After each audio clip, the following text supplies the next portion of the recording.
بالحب تلقاك البدور ضيف الأماني والسرور فيك العطاء. ربنا جل وعلا يأمر العبد بعبادة ويكون لها نفع على العبد سواء في دنياه أو في أخرى.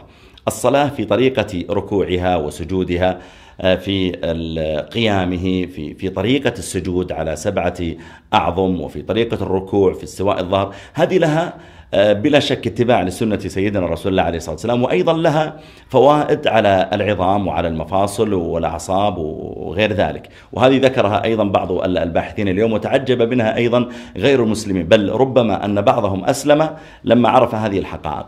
كذلك الصوم، يقول الشيخ رشيد رضا في المنار، يقول أنه ذكر أكثر المختصين بأن صيام شهر في السنة يذهب فضلات الجسم لسنة كاملة.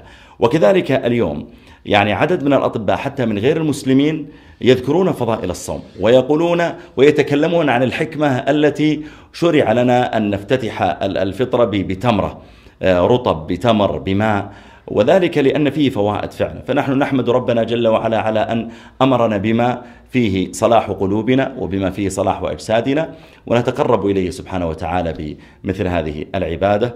والصوم جنة من المعصية وهو جنة من النار، ومن صام يوم في سبيل الله باعد الله بينه وبين النار مسيرة 70 خريفا.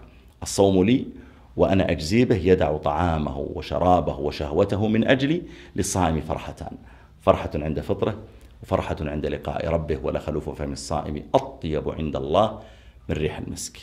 ربنا مع هذا الأجر العظيم جعل الصوم ينفعنا في أجسادنا، فهنيئا لنا الصيام.